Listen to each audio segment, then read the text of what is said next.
ధ్యానం చేసుకుందాం. జకర్యా గ్రంథము 13వ అధ్యాయము. జకర్యా గ్రంథములో నుండి 13వ అధ్యాయము 6వ లేఖనాన్ని చదువుకుందాం.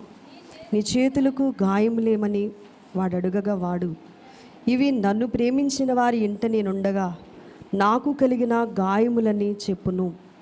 చిన్న ప్రార్థన చేసుకుందాం. నా నిమిత్తము గాయపరచబడిన, నా నిమిత్తము కొట్టబడిన, నా నిమిత్తము సిలువకు అప్పగింపబడిన సిలువనాథుడైన యేసుక్రీస్తు ప్రభువా, మీరు పొందిన శ్రమలను ఈ రోజున ఈ 40 దినాలు మేము ధ్యానిస్తూ ఉండగా, నేటి దిన ఈ విశ్రాంతి దినములో ఉన్న గొప్ప ఆశీర్వాదముల చేత కూడి వచ్చిన మా అందరికీ, ప్రయాసతో వచ్చిన మాకు గొప్ప ప్రతిఫలాన్ని, గొప్ప విశ్రాంతిని, ఆనందకరమైనటువంటి స్థితిని అలంకరింపచేసి నేటి దిన వర్తమానము ద్వారా నన్ను మమ్మను అందరినీ బలపరచుమని నిలబడి ఉన్నాను. కానీ నీ వైపు చూస్తూ ఉన్నాను. సహాయము చేసేవాడవు గనుక నా సహాయకుడా, నా కేడమా, నీవే నాకు నా నోటికి నీ మాటలను అందించండి. వాక్యము నేననుకున్నట్లుగా కాక వాక్యమయ్యున్న నీవే నాలో నుండి ప్రభు మాట్లాడి మహిమ తెచ్చుకునమని వాక్కై ఈ లోకములోనికి ఉదయించిన యేసుక్రీస్తు వారి నామమున ప్రార్థించి వేడుకుంటున్నాను పరమ తండ్రి, ఆమేన్. పరిశుద్ధ లేఖనములో చదివినటువంటి భాగాన్ని మరొకసారి జ్ఞాపకం చేసుకుంటే, ఇక్కడ వ్రాయబడినటువంటి మాట, నీ చేతులకు గాయము లేమని వారు అడగగా ఆయన అంటున్నాడు, ఇవి నన్ను ప్రేమించిన వారిని ఇంట నేనుండగా నాకు కలిగిన గాయములు అని చెప్తూ ఉన్నారు. హస్తములకు కలిగినటువంటి శ్రమలు ఈ రోజున మనము చూస్తే ఇందులోనే ప్రశ్న, ఇందులోనే జవాబు కూడా కనబడుతుంది. యేసు ప్రభువారు ఒక్కరే చేతులు గాయాలు కలిగిన వారు. యేసు ప్రభువారు చేతుల్లో ఏమున్నాయంట? ఆయనకి గాయాలు ఉన్నాయి. చేతులు అనగా మరి క్రియలు, లేక మనం చూస్తే ఉపకారం కలిగినటువంటి పనులు ప్రభువారు మంచివారికి చేశారు, చెడ్డవారికి చేశారు, అందరికీ కూడా చేశారు. అందరికీ ఉపకారి ఎవరంట? యేసుక్రీస్తు ప్రభువారు. కనుక మనము ఒక శరణములో పాడుతూ ఉంటాం, నా చేతులు చేసినట్టి ఏంటంట? నా చేతులు చేసిన ఏం పనులు చేశాయి? చెడ్డ పనులకే. మరి చూడారే సిలువను వ్రేలాడు యేసయ్యను అనే కీర్తనలో ఉంటుంది. మన చేతులతో చేసిన పాపాలను బట్టి ఆయన చేతుల్లో ఏం కొట్టారు? మేకును కొట్టారు. ఉపకారం ఆయన చేశారు. ఆయనకి జరిగింది ఏంటంటే అపకారం మనం తలపెట్టాము. ప్రతి వ్యక్తి కూడా మరి 3 రకాలుగా గాయాలు పొందుతారంట. ప్రతి వ్యక్తి కూడా 3 రకాలైనటువంటి గాయాలను పొందుకుంటూ ఉంటారు. ఒకటి చూసినట్లయితే శారీరకంగా గాయాలు తగులుతూ ఉంటాయి. రెండవది చూస్తే మానసికంగా కూడా ఏం కలుగుతాయి? గాయాలు కలుగుతూ ఉంటాయి. మూడవది చూస్తే ఆత్మీయంగా కూడా గాయాలు ఉంటాయి. అంటే ఆత్మీయ గాయాలు కనబడవు, మానసిక గాయాలు కనబడవు. శరీర గాయాల కంటే ఈ 2 గాయాలు చాలా భయంకరమైనవిగా మనము పొందుకుంటూ ఉంటాం. అయితే మత్తయి సువార్తలోనికి వచ్చేసరికి 27వ అధ్యాయములో 26వ లేఖనమును మనము చూసినప్పుడు అప్పుడతడు వారు కోరినట్టు బరబ్బను వారికి విడుదల చేసి యేసు వారినట కొరడాలతో కొట్టించి సిలువ వేయ అప్పగించాను. యేసు వారిని దేనికి అప్పగించారు? కొరడాలతో కొట్టడానికి, సిలువ వేయడానికి అప్పగించినట్లుగా మనం ఇక్కడ చూడగలుగుతూ ఉంటాం. అందుకని యెషయా గ్రంథకర్త 53వ అధ్యాయములో 5వ లేఖనములో మాట్లాడినటువంటి మాటలు మనము తరచుగా చదువుతున్నటువంటి మాటల యొక్క ధ్యానాంశమును ఒక్కసారి జ్ఞాపకము చేసుకుంటే యెషయా ఏమని మాట్లాడుతున్నారు ఈ పుస్తకంలో అని అంటే, మన అతిక్రమ క్రియలను బట్టి, మన అతిక్రమ క్రియలను బట్టి. అందుకని మనం చేసిన క్రియలు అతిక్రమ క్రియలు.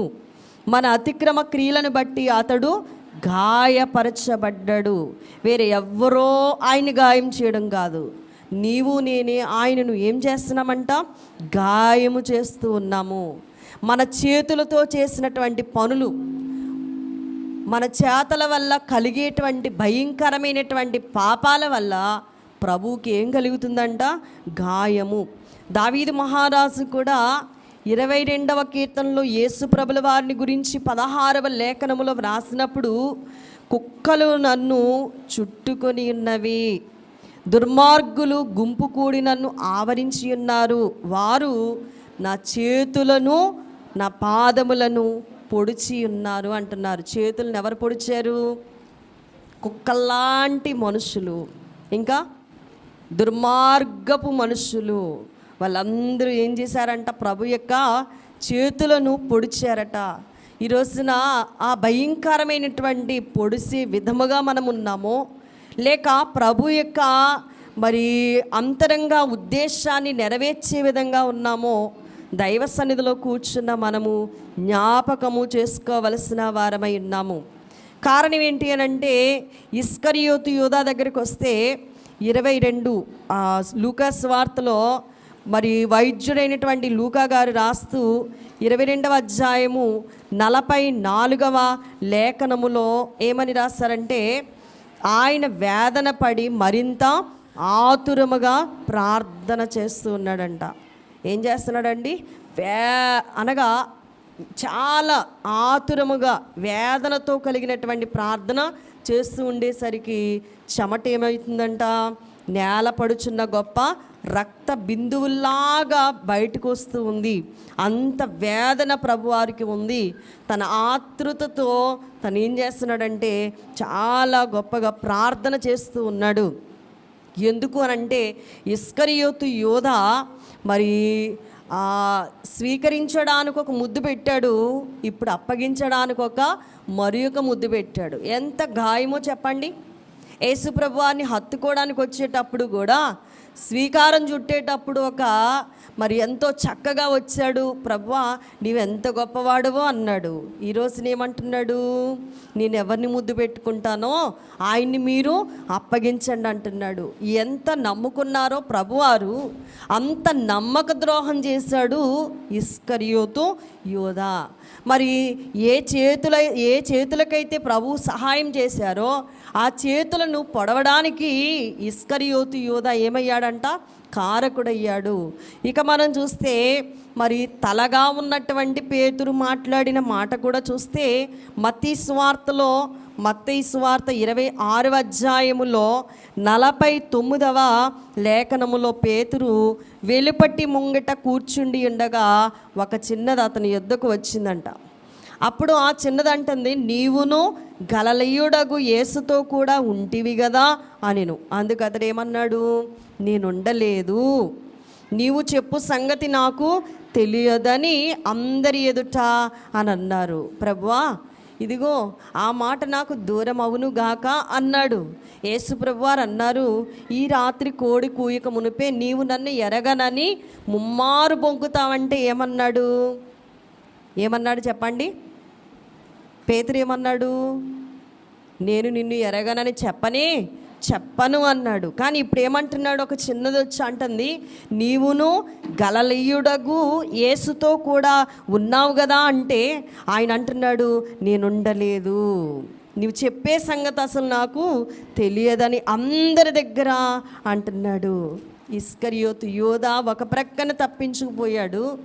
ఇక్కడ తలగా బండగా లేక చాలా నమ్మకంగా ఉన్నటువంటి పేతురు కూడా ప్రభు నుండి ఏమైపోయాడు? ఇప్పుడు దూరం అయిపోయాడు. వీళ్ళకి ఎంత సాహసం చేసి వీళ్ళని గొప్పగా చేసినా కూడా ఆ సమయంలో వారు ఏమైపోయారంటే ప్రభుకి మరి శ్రమ కలిగిస్తూ దూరం అయిపోయినట్లుగా చూడగలుగుతున్నాం.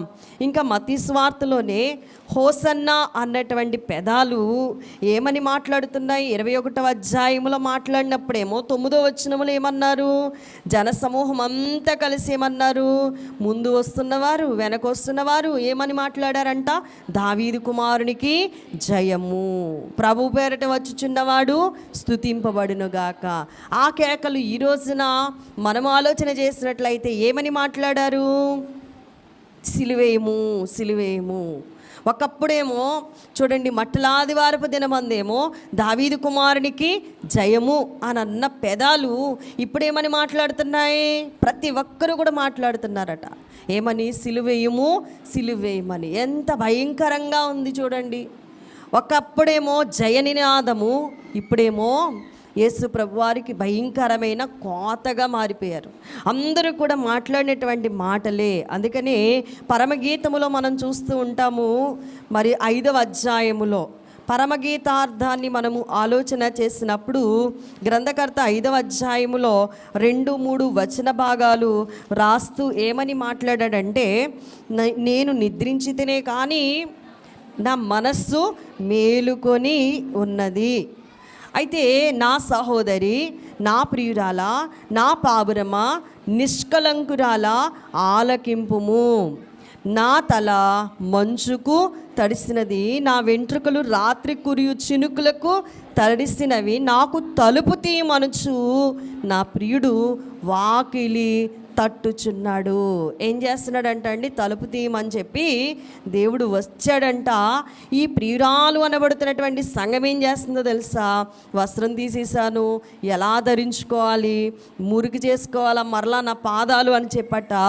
మరి ఆమె ప్రభువు మీద ఏం చూపించట్లేదు? కరుణ చూపించట్లేదు. మనము ఆలోచన చేసినట్లయితే ప్రియులరా, ఈ రోజున మన చేతలు ఎలా ఉన్నాయి అని అంటే బహు భయంకరముగా కనబడుతున్నాయి. ప్రభు బ్రతిమలాడుతున్నాడు, నాకు తలుపు తీయమంటూ ఆయన ఏం చేస్తున్నాడు? వాకిలి తట్టుచున్నాడు. ప్రతి వారి హృదయములోనికి రావడానికి ఆయన ఎంతో యత్నం చేస్తున్నాడు. నేను నీలోనికి వస్తాను, నేను కలిసి ఉందాం అని ప్రభు అంటే మీరెవరో నాకు తెలియదు అన్నట్లుగా ఈ రోజున సంఘము ఈనాటికి కూడా ఏమంటున్నారంటే, మా యొక్క ముచ్చట్లు మావి, మా పద్ధతులు మావి, మా లోకానుసారంగా మేము జీవిస్తాము, కానీ మీతో మాకు పని లేదు అన్నట్లుగానే ఈ రోజున భూలోకములు అన్నటువంటి వారందరూ కూడా చాలామంది అవుతూ ఉన్నారు. యోహాను స్వార్థను మనము ఆలోచన చేసినట్లయితే ప్రారంభ అధ్యాయము 11వ లేఖనములో, ప్రారంభ అధ్యాయము 11వ వచనములో ఆయన తన స్వకీయుల యొద్దకు వచ్చెను. ఎవరి దగ్గరికి వచ్చారంటండి? స్వకీయులు అంటే సొంత జనాంగం దగ్గరికి వచ్చారు. ఆయన స్వకీయులు ఆయనను అంగీకరింపలేదు. సొంత వారు కూడా ప్రభుని ఏం చేయలేదంట? అంగీకరించలేదు. ఇది ఎంత బాధగా ఉంటుంది చెప్పండి. ఎవరో ఏదో అంటే తర్వాత విషయం, కనీసం సొంత వారు ఏం చేయలేకపోయారంట? ప్రభుని అంగీకరించలేకపోయారు. ఎంత భయంకరంగా ఆయన మరి మన కొరకు గాయపరచబడుతున్నాడో ఈ లేఖనాల్లో మనం చూస్తూ ఉంటాం. ఎందుకనగా మత్తయి సువార్తలో కూడా 27వ అధ్యాయమును మనము ఆలోచన చేసినప్పుడు 46వ లేఖనముల్లో వ్రాయబడినట్లుగా మరి ఇక్కడ కూడా మరి ఏమని వ్రాయబడి ఉంది అని అంటే 46లో ఇంచుమించు 3 గంటలప్పుడు యేసువారు ఏం చేశారంట? ఏలీ ఏలీ, పరలోకములో ఉన్న ప్రభువారంట ఏం విడిచారండి? చెయ్యి విడిచేశారు. చూడండి, ఇప్పటి వరకు ఇస్కరియోతు యోధా విడిచిపెట్టడం కాదు, పేతురు విడిచిపెట్టడం కాదు, ప్రజలు విడిచిపెట్టడం కాదు, ఏమండి ఆయన నమ్ముకున్న స్వజనులు విడిచిపెట్టడం కాదు, కానీ ఆఖరికి పరలోకములో ఉన్న తండ్రి కూడా ఏం విడిచిపెట్టేశారు? చెయ్యి విడిచిపెట్టేస్తే ఆయన ఏమి చేయాలో అర్థం కాని పరిస్థితుల్లో మాట్లాడుతున్నాడు. ఏలీ ఏలీ లామా శబక్తాని అని బిగ్గరగా కేకలు వేస్తున్నాడంట. నా దేవా నా దేవా నన్నెందుకు చెయ్యి విడిచావు అని చెప్పి అందరూ విడిచిపెట్టారు. పోనీలే అనుకున్నాను, నీవైనా పట్టుకోవాలి కదా. ఆయన కూడా ఏం చేశారంట? చెయ్యి విడిచిపెట్టేశారంట అండి. ఎంత భయంకరమైన బాధ నీ కొరకు నా కొరకు ఆయన అనుభవిస్తున్నారు. మనం ఆలోచన చేసినట్లయితే భూలోకములో ఉన్న మనము ఆయన విడిచిపెట్టాము, పరలోకములో ఉన్న దేవుడు విడిచిపెట్టారు. ఈ రెండింటికి మధ్య ప్రభువట తలుపు సందులో చెయ్యి ఉంచారు. ఆయన అంటున్నాడు, వాకిలి తట్టుచూ ఉన్నాడు. ఎవడైనా సరే ఆయన స్వరం వింటారేమో, ఆయన తలుపు తీస్తారేమో, ఆయన చేర్చుకుంటారేమో అని ఎంతో ప్రయత్నం చేసినా కూడా ఎవరు కూడా ఏం చేయట్లేదు? ఆయనను చేర్చుకునేవారు లేకపోయారు. మరి యోహాను సువార్తలో చూసినప్పుడు 1వ అధ్యాయములోనే 3వ లేఖనాన్ని చూసినట్లయితే కలిగి ఉన్నది ఏది ఆయన లేకుండా కలుగలేదు. సృష్టిని కలుగజేశాడు ఆయన. ఈ సృష్టి కూడా ఆయన ఏం చేసిందండి? నక్కలకి బొరియలు ఉన్నాయంట, ఆకాశ పక్షులకు గూళ్ళు ఉన్నాయంట, తలవాల్చుకోవడానికి ఒక్కింత కూడా సృష్టిలో ఆయనకి ఏం లేదు, స్థలం లేదు. సృష్టికి కూడా ఆయన మీద ఏం లేదు, జాలి లేదు. పరమదేవునికి కానీ లోకానికి కానీ ఆయన మీద ఏమి లేదు, జాలి లేదు. అందరూ కూడా విడిచిపెట్టేశారు. మరి ప్రియులరా, మనం ఆలోచన చేసినట్లయితే ఒకప్పుడు ఆయన అందరినీ ఆశీర్వదించిన దేవుడు. ఆయన చేతులతో ఆయన ఏం చేశాడండి? గొప్ప కార్యాలు చేశారు. ఈ సృష్టి అంతా కూడా కలిగింది అని అంటే ఆయన యొక్క చేతుల ప్రభావమే. ఈ సృష్టి నిర్మించబడింది అంటే ఆయన ద్వారానే. ఆయన ఎన్నో గొప్ప కార్యాలు చేశారు. మార్కు సువార్త 10:16లో అనేక పిల్లలు ఆయన యొద్దకు వచ్చినటువంటి వారందరినీ కూడా ఆయన ఏం చేశారంట? ఆశీర్వదించినట్లుగా ఆయన హస్తాలను మనం చూస్తూ ఉంటాం.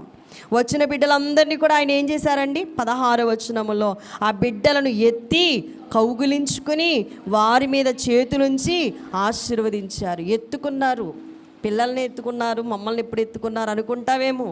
యెషయా గ్రంథం 46వ అధ్యాయము 3వ లేఖనం చెప్తూ ఉంది, ముదిమి వచ్చే వరకు నిన్ను ఎత్తుకునేవాడను నేనే, తల వెంట్రుకలు నెరిగే వరకు నిన్ను ఎత్తుకునేవాడను నేనే. నిత్యము మనల్ని ఎత్తుకునేవాడు. ఎత్తుకుని కౌగిలించుకుంటున్న దేవునికి మనం చేసిన పని ఏంటి అని అంటే, ఈరోజు ఆయన యొక్క చేతుల్లో మనం ఏం పెట్టామంట? గాయములు. అయినా కూడా గ్రంథకర్త యెషయా గారి ద్వారా దేవుడు మాట్లాడుతుంటాడు, చూడు నా చేతుల్లో నేను నిన్ను చెక్కుకున్నాను. గాయాలు చేసిన మనము ఆ గాయాలలో కూడా ఎవరి రూపాన్ని దాచుకున్నాడంట అండి? నిన్ను నన్ను ఎక్కడ దాచుకున్నాడంట? ఆయన చేతుల్లో ఎంత చక్కగా దాచుకున్నాడో చూడండి. మనమేమో గాయం చేస్తూ ఉన్నాం, అయినా పర్వాలేదు అని ఆయన మనల్ని ఎక్కడ చెక్కుకున్నాడు? చూడండి ప్రియులరా, చాలామంది ఇష్టమైన వారి యొక్క సింబల్స్ పెట్టుకుంటూ ఉంటారు. అసలు అలాంటివి పెట్టుకోకూడదు. కానీ కొంతమందిని మనం చూస్తూ ఉంటే ఇష్టమైన వారి యొక్క పచ్చబొట్లు పొడిపించుకోకూడదనే వాక్యం చాలా స్పష్టంగా వ్రాయబడి ఉంది. కొంతమందికి ఆ ప్రేమ ఎలా వ్యక్తం చేయాలో తెలియక గుండె మీద లేకపోతే అక్కడ ఇక్కడ చాలా చోట్ల పచ్చబొట్లు, పేర్లు రాసుకునేవారు, సింబల్స్ వేయించుకున్న వాళ్ళు చాలామందిని చూస్తూ ఉంటాం. కానీ యేసుప్రభు వారికి మన మీద ఉన్న ప్రేమ ఆయనంట మనల్ని ఎక్కడ చెక్కుకున్నాడండి? అరచేతులలో. మనము ఆయన ద్వారా కలగబడిన వారము, మనము ఆయన ద్వారా నిర్మించబడిన మన మీద ఉన్న ప్రేమను బట్టట మనం ఎన్ని గాయాలు చేసినా కూడా ఆయన మనలను తన అరచేతుల్లో చెక్కుకొని ఉన్నారు. పిల్లల్ని ఆశీర్వదించడమే కాదు, రోగగ్రస్తులైన వారిని కూడా ఆ చేతులు ఏం చేసినాయి అండి? రోగుల మీద ఆయన చేతులుంచగా వారందరూ కూడా స్వస్థత పొందారు. ఈ రోగం ఆ రోగం అని లేదు, అవునా కదండి? మత్తయి సువార్తలో చూస్తూ ఉంటాం. మరి ప్రియులరా, ఎన్ని రోగాలో 4వ అధ్యాయం 23వ వచనములో యేసు వారి సమాజ మందిరములలో బోధించుచు దేవుని రాజ్యమును గూర్చిన స్వార్థను ప్రకటించుచు ప్రజలలోని ప్రతి వ్యాధిని, ప్రజల్లో ఏ రోగమైతే ఉందో ఆ ప్రతి రోగాన్ని స్వస్థపరుస్తూనంట గలిలయ ఎందంతటా కూడా సంచారం చేశారు. మీరు అనుకోవచ్చు, గలిలయ అంటే ఆ దేశములో లేక ఆ పట్టణములోనని కాదు.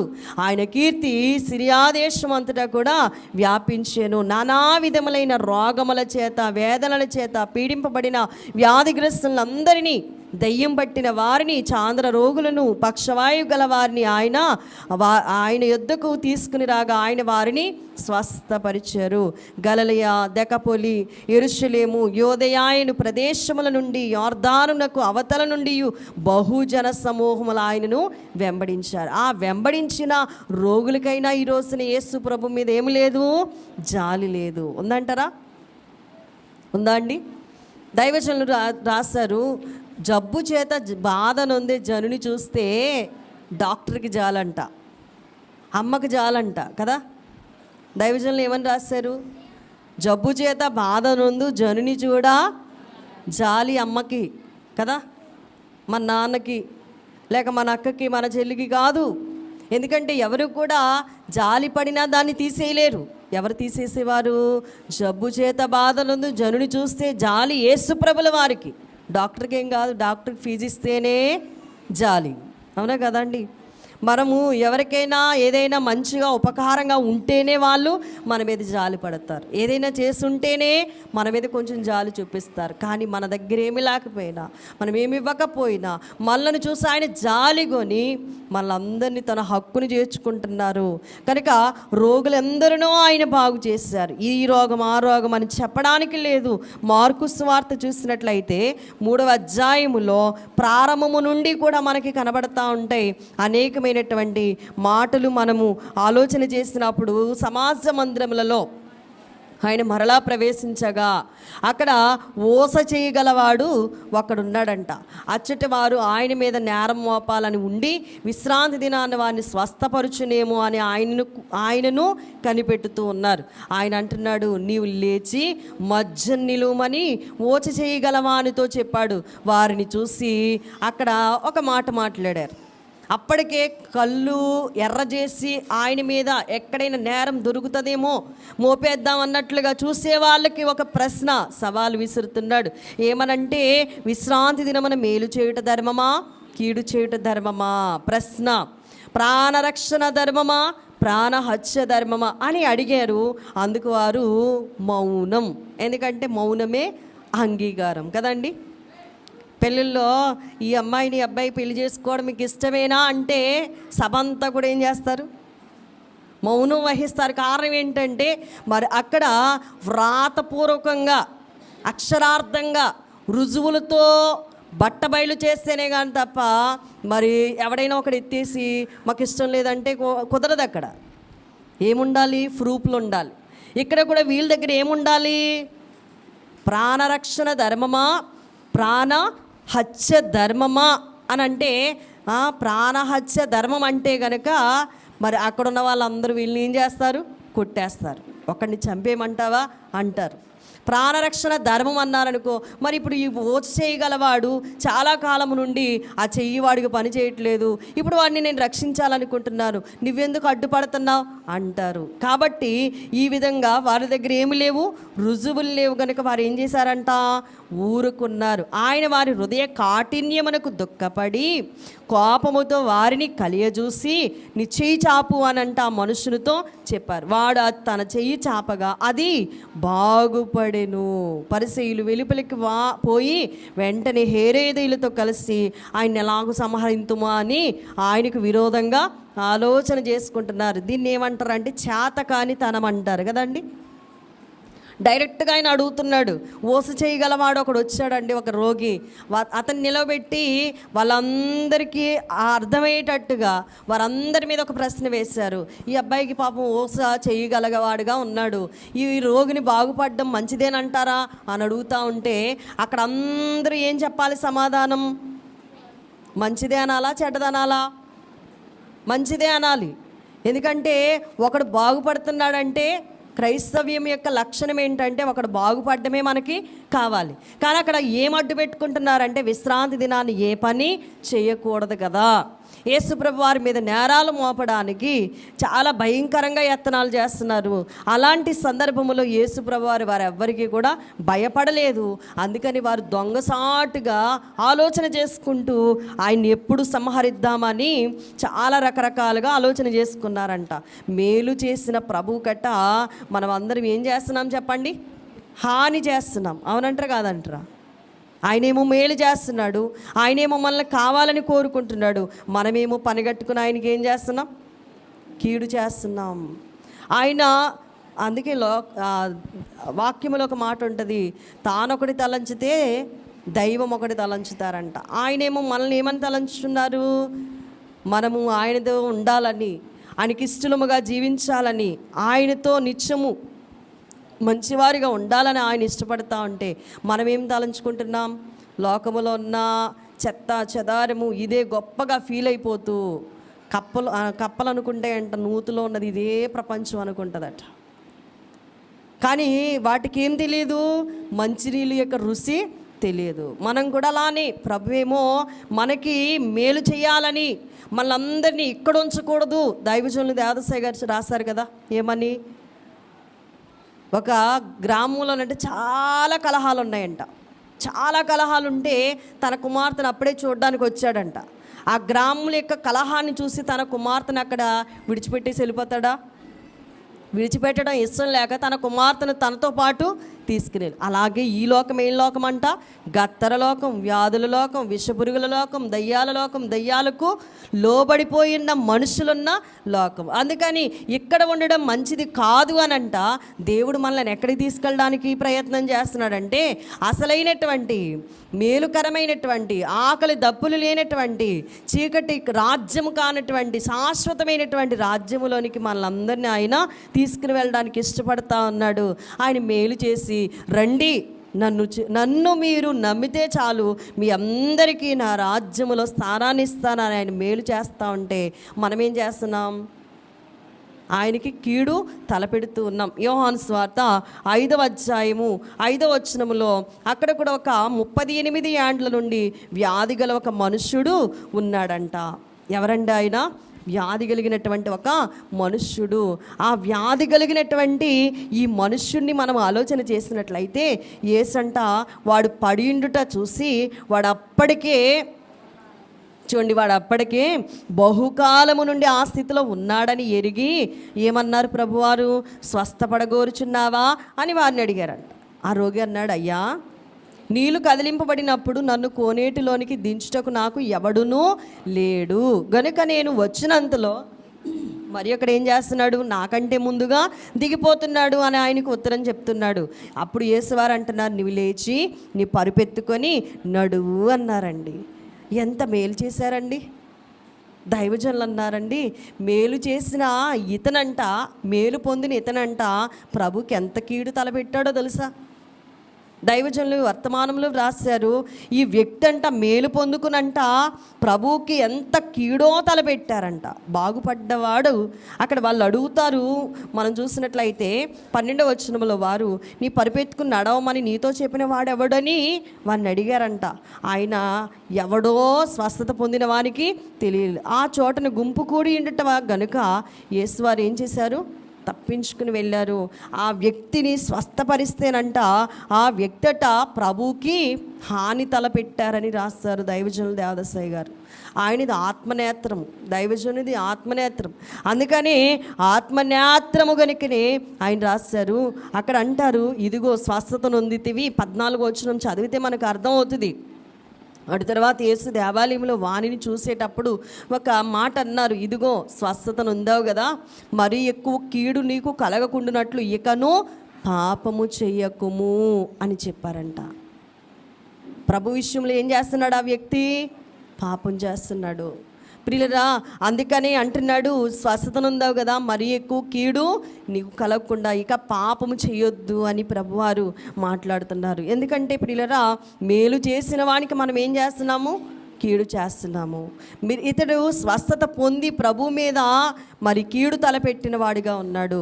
ఇంకా లూకాసు వార్తల్లో కూడా మనము ఆలోచన చేసినట్లయితే మరి లూకాసు వార్త 13వ అధ్యాయములోనికి వస్తే 10వ లేఖనములో వ్రాయబడినటువంటి మాటల్లో కూడా వైద్యుడైనటువంటి ఈయన కూడా కొన్ని మాటలు వ్రాసినటువంటి సందర్భాన్ని మనము చూస్తే 13వ అధ్యాయం 10వ వచనంలో విశ్రాంతి దినమున ఆయన ఒక సమాజ మందిరములో బోధిస్తున్నప్పుడంట అక్కడ కూడా ఒక స్త్రీ ఉన్నారు. 18 సంవత్సరాలు కూడా ఆమె దయ్యము చేత పీడింపబడుతూ నడుము వంగిపోయింది.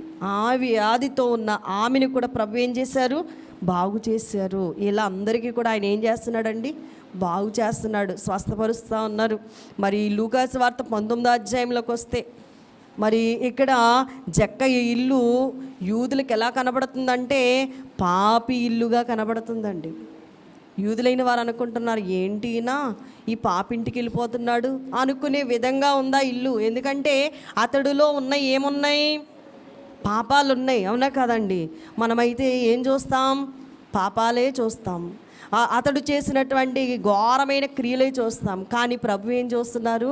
అతని మనస్సును చూస్తున్నారు. మేడు చెట్టెక్కిన వాని యొక్క హృదయాన్ని ప్రభు చూస్తున్నారు. మేడు చెట్టెక్కిన వాని యొక్క మనస్సును ప్రభు చూస్తున్నారు. యూదులు ఏం చూస్తున్నారంట? ఇతడు ఎలాంటోడో తెలియదా? ఇతని ఇంటికి ప్రభు వెళ్ళడం ఏంటి? ఇతడు ఎలాంటి వాడు? సుంకపు గుత్తదారుడు. రూపాయికి బదులు 4 రూపాయలు వేసుకుంటాడు. అలాంటి వాడు ప్రజలందరినీ కూడా పీకు తినేవాడు, అలాంటి వాడింటికి ఆయన వెళ్తున్నాడు అని చెప్పేసి యూదులంట చాలా భయంకరంగా చూస్తూ ఉన్నారంట. కానీ ప్రభు అంట మరి చూడండి ప్రియులరా, మరి ఆ ఇంటిని ఎలా మార్చేశారండి? రక్షణ ఇల్లుగా మార్చేశారు. జక్కయ్య త్వరగా దిగిరా, నేడు నేను నీ ఇంట ఉండవలసినది అని అంటారు. చూడండి, ఆ జక్కయ్య ఇంటికి ఇప్పుడు ఏమొచ్చేసింది? పాపము తొలగిపోయింది. ప్రభు రాకతో ఆ ఇంటికి, ఆ ఒంటికి, ఆ వాతావరణం అంతటికి కూడా రక్షణ, పరిశుద్ధత, ఎంత సంతోషకరమైనటువంటి వాతావరణం అక్కడ ఏర్పడిపోయిందో చూడండి. అలాంటి దేవాది దేవుణ్ణి మనం ఏం చేస్తున్నాం ఈ రోజున? మన యొక్క చేతులతో, మన క్రియలతో ప్రభువారిని మనమే హాని తలపెడుతూ ఉన్నాం. 14వ అధ్యాయం ప్రారంభోత్సవంలో కూడా విశ్రాంతి దినమున ఆయన భోజనం చేయుటకు పరిసయ్యుల అధికారులు ఒకని ఇంటిలోనికి వెళ్ళేటప్పుడు ఆయన ఏం చేయాలో వారు ఆయన్ని కనిపెడుతున్నారంట. అప్పుడు కూడా జలోదర రోగము గల ఒకడు ఆయన ఎదుట ఉండేను. యేసువారు అంటున్నారు, విశ్రాంతి దినాన స్వస్థపరచుట న్యాయమా కాదా? అక్కడ కూడా ప్రశ్న వేశారు అని ధర్మశాస్త్రోపదేశకులను పరిశీలన అడిగేటప్పుడు వారు ఊరకున్నారు. అక్కడ కూడా, ఇక్కడ కూడా ఏ రోగం అటండి? జలోదర రోగము. అప్పుడు ప్రభువారు అంటున్నారు, అక్కడ వాళ్ళు చాలా రకరకాలు, అప్పుడు ఆయన వారిని సేరదీసి స్వస్థపరిచిన తర్వాత అక్కడ వారికి అర్థమయ్యే రీతిలో చెప్పారు ఆయన, మీలో ఎవరి గాడిద అయినను ఎద్దైనను గుంటలో పడిపోయినప్పుడు, ఈరోజు విశ్రాంతి రోజు కదా అనేసి ఊరుకుని ఆ గోతులోంచి తీయకుండా ఉంటాడా? ఎద్దునైనా గాడిదనైనా ఆ దినాల్లో వారికి అవి వాహనాలు, అవి విలువైన సాధనాలు. అయితే విశ్రాంతి దినం కదని చెప్పేసి అక్కడే దాన్ని విడిచిపెట్టి వెళ్ళిపోతారా? విలువ పెట్టినవి గనక ఏం చేస్తారు? ఆ గాడి నుండి తీసుకుని రక్షిస్తారు కదా అని ప్రభు అక్కడ అని వారిని అడిగినప్పుడు ఈ మాటలకు వారు ఉత్తరమేమి కూడా చెప్పలేకపోయినట్లుగా మనం చూస్తూ ఉంటాం. కనుక ప్రియులారా, ఇలా చూసుకుంటూ వెళ్తే మరి ఆయనను మనం ఏం చేస్తున్నామంటే అవిశ్వాసపు కత్తులతోనంట మనం ఆయనను గాయపరుస్తున్నామన్నారు. మనలో ఏమున్నాయండి? విశ్వాసమునకు బదులుగా అవిశ్వాసంలోనికి వస్తుంది. యోహాను సువార్తలో చూసినట్లయితే, యోహాను సువార్త 7వ అధ్యాయము 5వ లేఖనములో వ్రాయబడినటువంటి మాటలు చూసినట్లయితే, ఇక్కడ మరి ఆయన సహోదరులైనను ఆయన యందు ఎవరండి? సహోదరులు. యేసుప్రభు తర్వాత మరియమ్మ గారికి, యోసేపు గారికి ఇంకా బిడ్డలు పుట్టారు. ఆ సహోదరులు అనుకోవచ్చు, లేకపోతే మరి క్రైస్తవ్యమే ఒక సహోదరత్వం, యూదులే అయ్యి ఉండొచ్చు. వీళ్ళెవ్వరు కూడా ఆయన్ని ఏం చేయట్లేదు? అంగీకరించట్లేదు, విశ్వాసం ఉంచట్లేదు. ఎంత గోసండి, ఎంత బాధ ప్రభుకి! ఆశ్చర్యపరిచినటువంటి అవిశ్వాసపు కత్తులంట. వాళ్ళలో ఏమున్నాయంటే చూడండి ప్రియులరా, అవిశ్వాసం అనేది వారు గూడు కట్టుకున్నారు. ప్రభు మీద ఏం రావట్లేదు, వాళ్ళకి విశ్వాసం కలగట్లేదు. మార్కు సువార్త 9వ అధ్యాయంలో కూడా 19వ లేఖనాన్ని చూసినట్లయితే, అందుకు ఆయన విశ్వాసము లేని తరము వారులారా, నేను ఎంతకాలం మీతో ఉందును, ఎంతవరకు మిమ్మును సహింతును, వారిని నా ఎదుగు తీసుకుని రండి అని చెప్పేసి శిష్యులైన వారిని ఆయన అక్కడ గద్దించడం కూడా మనం చూస్తాం. ఏం లేదంటండి, విశ్వాసము లేని వారుగా మారిపోతున్నారు. అందుకే దైవజనులు ఫాదర్ ఎం దేవదాసయ్య గారు అన్నారు, విశ్వాసము లేని విసుగుదల సమయాన విశ్వాసం ఇమ్మని తండ్రిని మనం వేడుకోమన్నారు. కనుక ప్రియులరా, అవిశ్వాసం అనేది మనలో ఉండకూడదట. మరి సూచక క్రియలు చేసినా కూడా వారు ఏం చేశారంటే అవిశ్వాసపరులుగా మారిపోయినట్లుగా మనం చూడగలుగుతున్నాం. ప్రభు మనల్ని ఎంతో ప్రేమించారంట, కానీ ఆయన మీద మనకేమి రావట్లేదు, విశ్వాసం అనేది కలగక మనము అవిశ్వాసపు కత్తులతో ఆయన మనం ఏం చేస్తున్నాం? గాయం పెడుతూ ఉన్నాం. నేను ఎప్పుడు పెట్టాను అని అనుకుని మీరు ప్రశ్న వేసుకుంటే మీకు అర్థమవుతుంది. ఆయన అంటున్నాడు, నిన్ను స్వస్థపరచు యెహోవాను నేనే అంటాడు. కానీ మనం వెళ్ళి ఎక్కడ కూర్చుంటాం? ఏదైనా రోగం వస్తే ఎక్కడికి వెళ్తాం? అవిశ్వాసమా కాదా?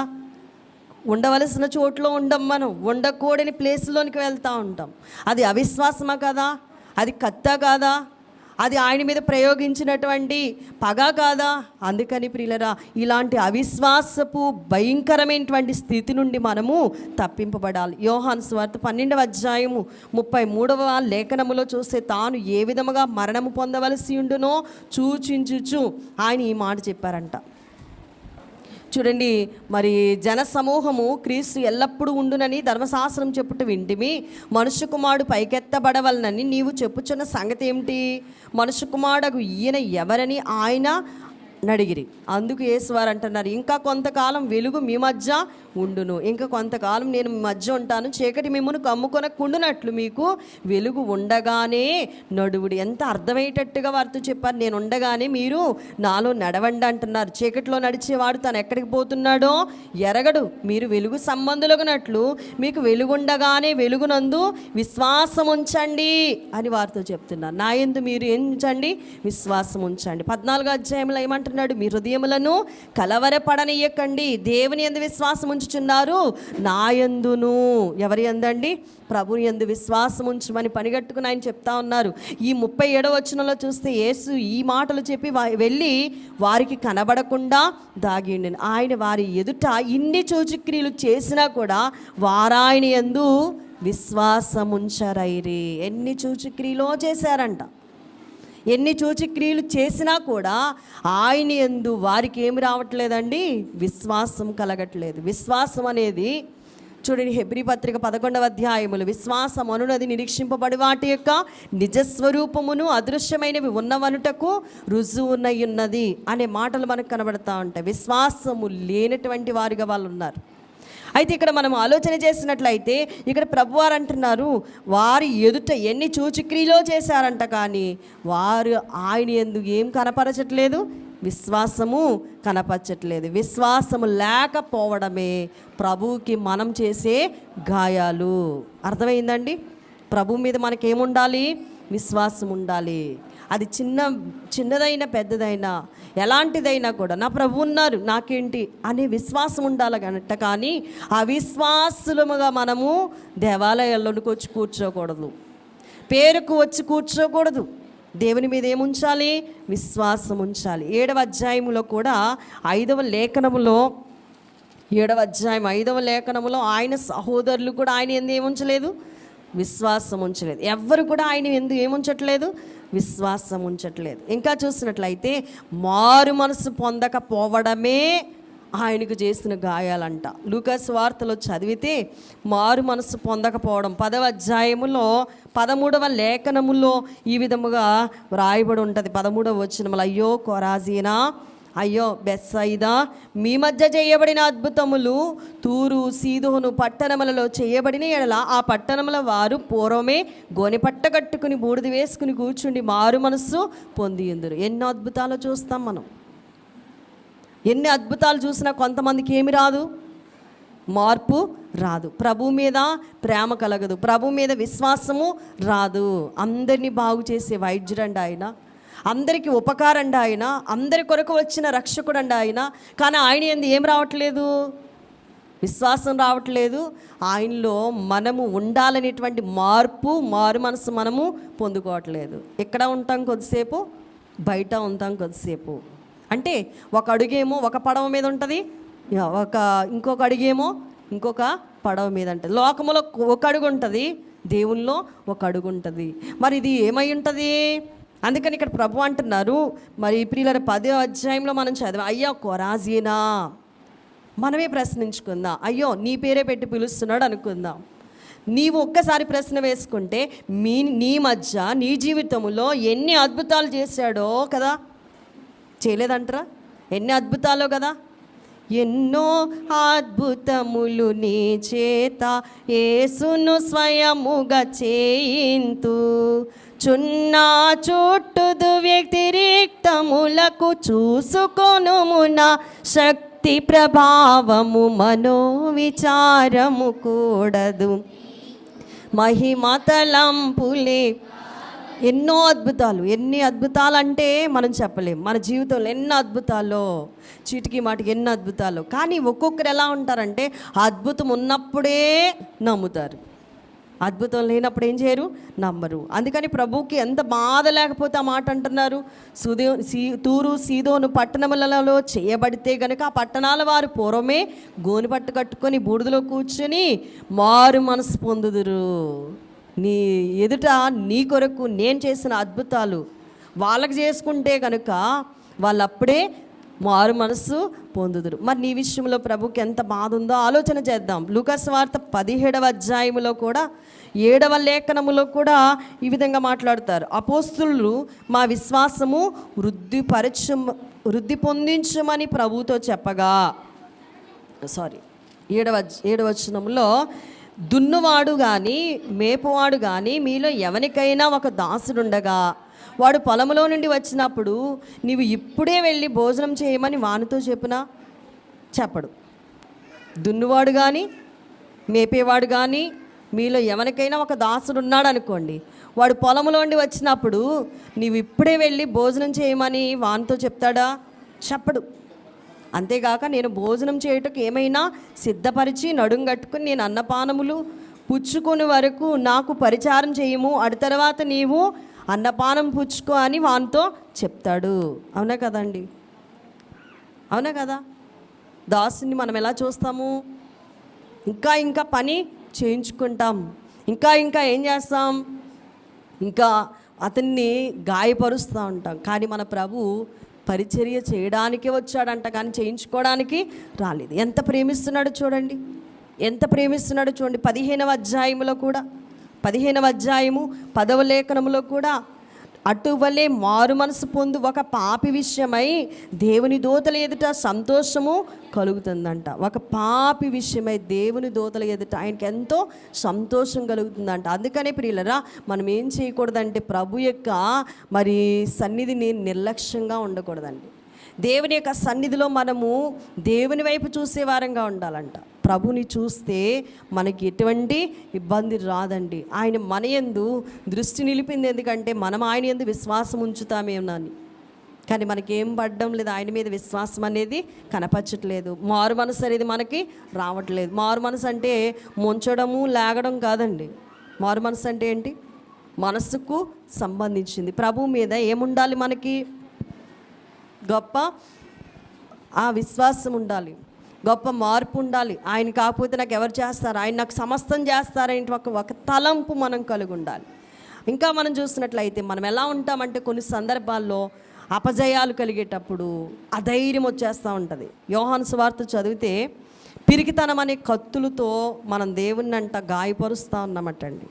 12వ అధ్యాయము 42వ లేఖనములో వ్రాయబడినటువంటి మాట చూస్తే, అయినను అధికారుల్లో కూడా అనేకులు ఆయన యందు విశ్వాసం ఉంచిరి, కానీ సమాజంలోండి వెలివేయబడుదుమేమో అని పరిసయ్యులకు భయపడి వారు ఒప్పుకోలేదు. కొంతమంది భక్తి చేస్తారు, కానీ కొంతమందికి ఏముంటుంది? ఎవరైనా అనుకుంటారేమో, వాళ్ళు చేయలేని ప్రార్థన నేను చేస్తే వాళ్ళు ఏమైనా అనుకుంటారేమో, వాళ్ళు పాడలేని పాట నేను పాడితే ఏమైనా అనుకుంటారేమో, వాళ్ళు చదవట్లేదు కదా వాక్యం నేను చదివేస్తే వాళ్ళు ఏమైనా అనుకుంటారేమో. ఇలాంటి పిరికితనం అనే కత్తులతో ప్రభుని మనం ఏం చేస్తున్నాం? గాయపరుస్తున్నాం. పిరికితనం గల ఆత్మను దేవుడు మనకి ఇయ్యలేదు. ఏమిచ్చాడంట? దత్తపుత్రాత్మను దేవుడు మనకి ఇచ్చాడు. మనం పిరికివారమా? కాము. యోహాను సువార్తలోనే ఈ మాటలు మనం చదువుతూ ఉంటే మీకు అర్థమైందా? అధికారుల్లో కూడా అనేకులు ఆయన యందు అధికారులకు కూడా ప్రభు అంటే ఇష్టమే, కానీ సమాజానికి భయపడి వాళ్ళు యేసును దేవునిగా వారు ఏం చేయట్లేదు? అంగీకరించట్లేదు. కాబట్టి మనం ప్రభువుని సొంత రక్షకుడిగా ఏం చేయాలి? మనసావాంఛ అంగీకరించాలి. యోహాను సువార్తలో మనం చూస్తాం 7వ అధ్యాయములో 12వ లేఖన భాగము నుండి మనము ఆలోచన చేసినప్పుడు ఇక్కడ కూడా గ్రంథకర్త అంటున్నాడు, మరియు జనసమూహములలో ఆయన్ని గూర్చి గొప్ప సనుగు పుట్టెను. కొందరు ఆయన్ని ఏమంటున్నారు? మంచివాడు అన్నారంట. మరికొందరు ఏమంటున్నారు? కాడు అంటున్నారు. ఆయన జనులను మోసపుచ్చేవాడు అంటున్నారు కొంతమంది. అయితే యూదులకు భయపడే ఆయనను గూర్చి ఎవడు కూడా బహిరంగంగా మాట్లాడలేదు. సనుగుకోవడం అంటే ఈ పిరికితనం. అంటే ఏమవుతుంది? ప్రభుని ఇప్పుడు సహసిద్ధంగా మనకు చెప్పాలంటే రేపు వచ్చే శ్రమల్లో ఇలాంటి పొట్టుల్లాంటి వాళ్ళు ఏమంటారంటే సమాజానికి భయపడిపోతూ ఉంటారు.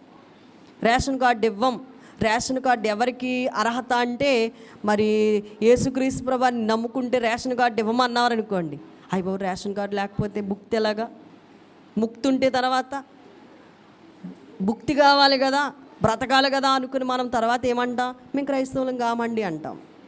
మీ పుస్తకాలన్నిటిలో కూడా చూడండి, మీరు చదువుకున్న మీ ఆ సర్టిఫికెట్స్ అన్నిటిలో చూడండి ఏమని ఉంటుంది, ఏమని హిందూ మాల కదా మన సర్టిఫికెట్స్ అన్నిటిలో. ఎందుకనంటే మనకు ఒక భయం, ఏ రేషన్ రాదో, ఏ ఉద్యోగం రాదో, వస్తుందో లేదో నీకు తెలియదు, కానీ ఏమంటాం, చట్టుక్కున నేను హిందువుని అంటాం, భయం. ఇక్కడ కూడా ప్రియులరా చాలామంది అదే వేలో ఉన్నారంట.